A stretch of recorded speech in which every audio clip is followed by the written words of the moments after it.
Hello, everyone. Here I am with another one of our amazing teachers. Elizabeth, it's great to meet you. And I know you're joining us from Lagos and it's late in the evening there. So thank you for making the time.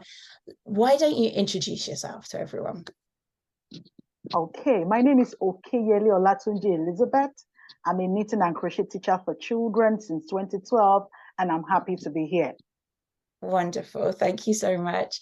And I know that you've prepared some slides for the interview. So if you want to go ahead and start sharing, and then we can get going. All right, let me do that right away.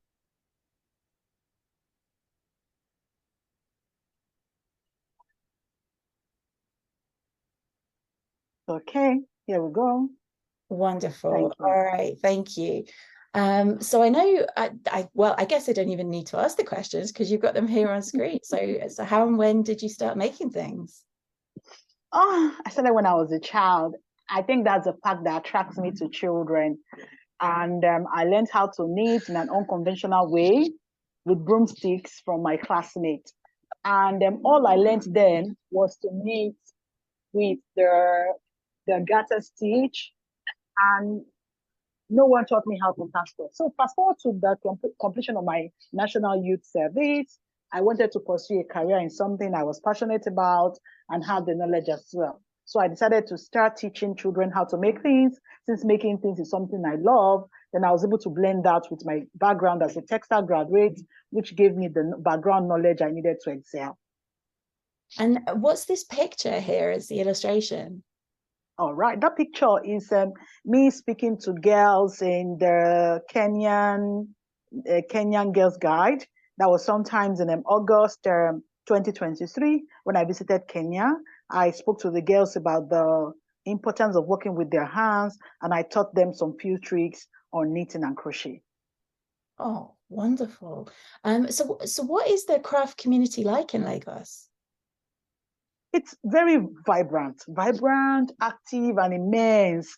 And we have corporate organizations like British Council. They are holding creative programs from time to time, and they are consolidating with the local crafters. We have partnership, a blend of local and international crafting, from music to rich color textiles, just to mention a few. We have the schools themselves that are holding craft feast from here and there. We have the Terraculture Art Gallery as well that is trying to show the Nigeria, the Lagos community to the world. She has a gallery, and we have a lot of contemporary art in the gallery. We have the yarn factories as well, working in partnership with a lot of knitters and crocheters across Nigeria. The market is evolving, the community is active, and we have the Chinese market as well. They are not letting us breathe. They keep bringing in things from time to time. So the crafts community in Lagos is active, it's vibrant, there are trends, people are looking at making money from the crafts community, and there's always one thing or the other going on. So it's quite active, I must say. That's really interesting about China because I know that there's a lot of products here that come from there as well. And then I'd also read, because there's a lot of interest over here in using traditional African fabrics like mudcloth and Ankara. And yes. I know I'd read about Ankara. A lot of that is now produced in Saudi Arabia, I think, which is sad, but I mean it's a global business, I guess, crafting. It is. It's a rich blend of different color textures and the richness in the designs, and also in the fact that you could actually blend it with a lot of other fabrics as well. In terms of the background, in terms of the color combination, there's a lot of blend here and there. Yes, Ankara is actually taking over the world, and its origin is actually from Nigeria. Yeah, absolutely. And it's so, I mean, just, so fun to work with the vibrant colors. So you started your business in 2012. What prompted you to do that? When I started in 2012, there was actually no one doing this, which is going to schools and teaching children to work with their hands. It was very strange. It was very odd. It was something that I was passionate about. Having said, I embraced it as a child. So I wanted children as well to also have the opportunity to also make things. I had my background as a textile technology graduate. So I wanted to showcase this to children. These were the driving force for starting. And it wasn't really, really easy at all. But because I didn't give up, it was something I really loved. Even if I wasn't properly commensurated, it was something I still pressed on and I push up with. Then the breaking point actually came when I was actually taking my handwork to the schools. That was when I started getting good jobs, where people could see, oh, you could make this, you could teach our children to make this. That's So it's amazing. been, like you said, amazing since 2012 when I started. Yeah, and I didn't ask earlier, but where does your business name come from? It actually comes from a combination of my husband's name and my name. My husband's name is Tunji and my name is Elizabeth. So I brought the TUN from his name and blended it with the double Z from mine and the IE as well. That's the E as well. That's where the idea Tunis creation, that's where it came from. So that was actually my wedding um, um, nickname, and I decided to use it for the business. That's amazing. Okay, well, thank you for that. So, why is it you feel that it's so important for children to have these skills? Now, if you were to type that question on Google, you have amazing answers such like hands and eye coordination, Mm, improve self-esteem, just the like. Now, this benefit are something I have seen and witnessed in children in the 12 years I've been teaching. Now, number one is the will to think. You have to think out some of the processes involved in working with your hands, making a finished project. So you have your swatches, maybe something you just your first two classes, you learn how to make your swatches. So you need to think, what can I make out of my swatch? Oh, I could make a bowl from my swatch. I could use my swatch for a table coaster. The will to think is there and it keeps going. Then also, you also learn from the benefits of failure because at times learning also means making and reaping to ensure you get what you want. So you learn that creativity comes fuels failure fuels creativity rather. So being able to make your mistake and learn from your mistake and keep pushing are one of another of the benefits. Then we also have what we call the increase in your learning experience. So you wouldn't compare your learning experience when you were a beginner compared to where you become advanced. So that enrichment, you are metamorphosizing, you are getting better, your learning is broadening, is also another importance of learning. And also a lovely creative activity for self-expression. We have children who struggle in their speech. We have children who struggle. They have something in it. They want to say it and they don't know how to say it. Crafting gives them opportunity to communicate how they feel. So it's a means of communication and self-expression for other children. Then we also have entrepreneurship as well. That's what we've been pushing in marginalized communities, where we're saying instead of children or young adults looking up to vices, they can actually make things, sell them, and make income from them to better themselves. So entrepreneurship, the will to think, learning from failure, a creative outlet, just to mention a few, are the numerous benefits that I had witnessed from teaching children over the years. absolutely. And I don't know if there's many activities where they have therapeutic effects and you can also make money at the same time. So yeah, the benefits are obviously numerous. And at this point, how many children and schools do you think you've reached since you started? Well, the I stopped counting when I got to 5,000. I stopped counting when I got to 5,000. Yes, I started in 2012. I have a couple of volunteers there and they're working with me. We at times I have 3 volunteers, at times I have 4 volunteers. So we work together. Some schools adopt the activity for as their enrichment program in their school, some as an after school activity, some for read and greet in the library, some from children craft feast or craft fair. The list goes on and on. So I stopped counting when I got to 5,000. And recently I was actually in Kenya as well in partnership with Eshe Yans. We visited 5 homes. We had 18 volunteers and we reached over 1,000 children. We had sponsorship courtesy of Alpha Industry Limited, Pony Mhm. Needles Industry, Indian, just to mention a few. Yes, so that's a whole lot of children. And I recently set a goal for my business for 20,000 children across Africa. That's amazing. And I see just at the end of the comment here that you're planning more for Uganda, Tanzania, and Rwanda, which is just amazing.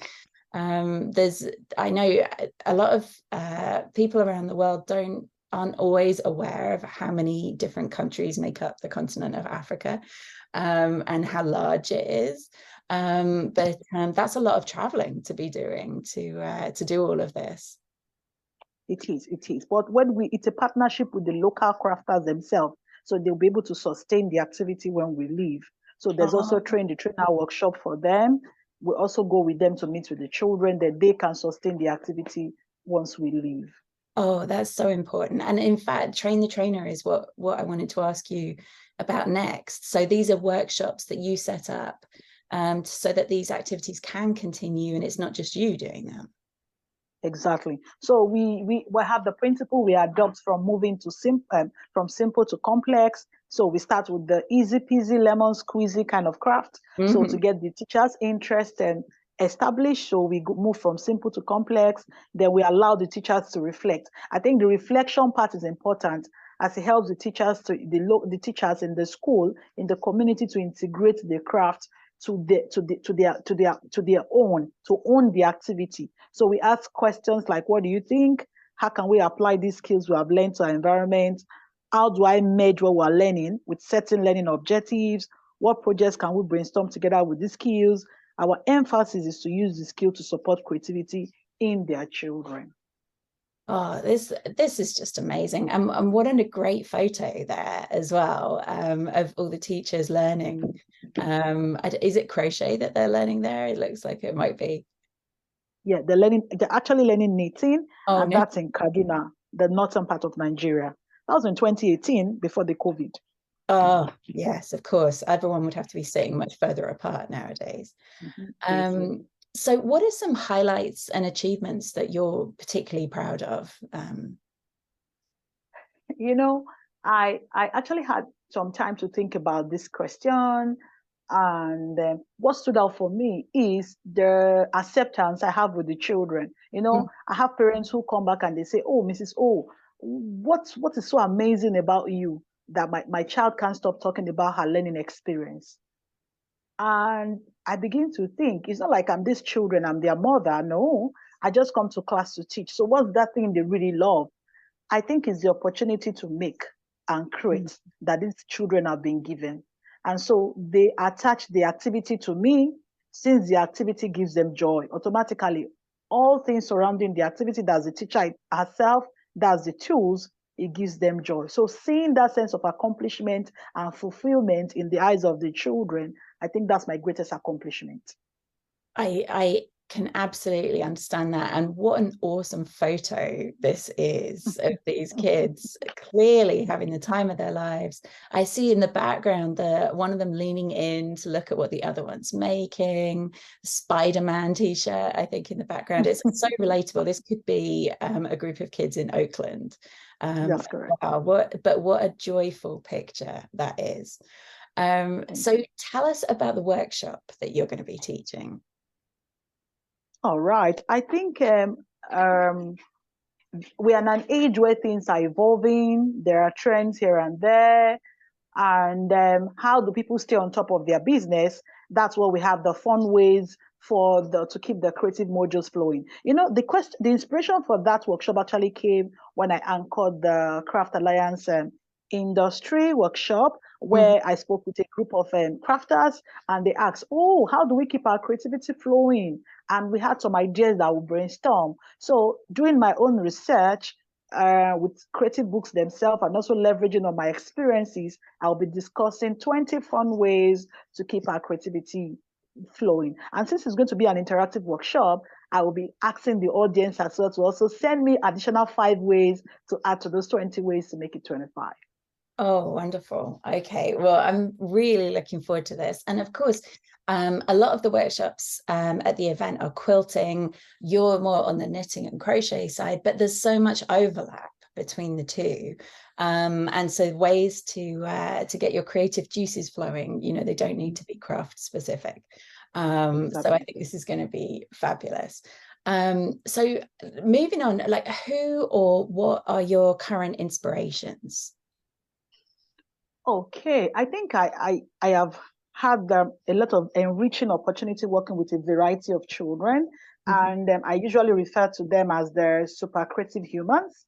And I think their creativity keeps me going. So the children are my greatest inspiration. That makes sense. I mean, I have my nieces. I know we were talking just before this about my nieces. One of them loves painting, the youngest one. And I find her paintings so inspiring because she's so free with the colors that she uses and the shapes she makes and so on. And I know children have a lot to teach us and inspire us with. And lastly, just what are you planning to work on in 2024?